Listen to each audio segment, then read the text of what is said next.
ഇത് എറണാകുളം കാലടിയിൽ ശ്രീ പുത്തൻകാവ് ഭദ്രകാളി ക്ഷേത്രമാണ് കേട്ടോ. നമ്മൾ വാഗമണ്ണിലേക്ക് ഒരു ട്രിപ്പ് പോകുന്ന സമയത്ത് ഈ ക്ഷേത്രം കണ്ടപ്പോൾ നമ്മൾ അവിടെ ഒന്ന് തൊഴാന്ന് കരുതിയിട്ട് അവിടെ ഇറങ്ങിട്ടോ. അവിടെ ഇറങ്ങിയപ്പോൾ ഞാൻ വലിയൊരു ഭഗവതി ക്ഷേത്രമാണ്. അപ്പം നമ്മൾ അതിൻ്റെ മുന്നിൽ നിൽക്കുന്ന വലിയൊരു വൃക്ഷം ഭയങ്കര പാലയാന്ന് കരുതിയത് കേട്ടോ. അപ്പോൾ അവിടെ ചെന്ന് നോക്കുമ്പോൾ അത് പാലയല്ല, അത് എന്താണെന്ന് വിചാരിച്ച് നോക്കി. വലിയ കായൊക്കെ ആയിട്ട് നിൽക്കുന്ന ഈ വൃക്ഷം എന്താണെന്ന് നോക്കുന്ന സമയത്ത് അതിൽ നല്ല ഭംഗിയായിട്ടുള്ളൊരു പൂവ് കണ്ടു. പൂവിന് എന്തോ ഒരു കൗതുകം തോന്നി. അപ്പോൾ അത് നോക്കാമെന്ന് വിചാരിച്ചു. അപ്പോൾ അങ്ങനെ നോക്കണ സമയത്ത് അതിൻ്റെ കൂടെ തന്നെ വലിയൊരു കായൊക്കെ നിൽക്കുന്നുണ്ട്. ഇത് ശരിക്കും ഭഗവതിനെ നോക്കി നിൽക്കുന്നൊരു വൃക്ഷം പോലെ ഉണ്ട് കേട്ടോ ശരിക്കും.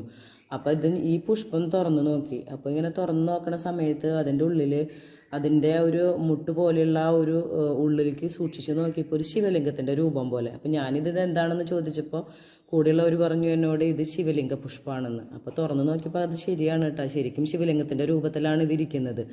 അപ്പം ഇതിനൊരു പാളിയൊക്കെ ആയിട്ട് ഈ ശിവലിംഗത്തിനെ പൊതിഞ്ഞ് നിൽക്കുന്ന ഒരു ഭിത്തിയൊക്കെ ആയിട്ടുള്ള ഒരു പുഷ്പം ഇത് ഞാൻ തുറന്നു നോക്കിയപ്പോൾ ശരിക്കും അതേപോലെ തന്നെ ഉണ്ട്.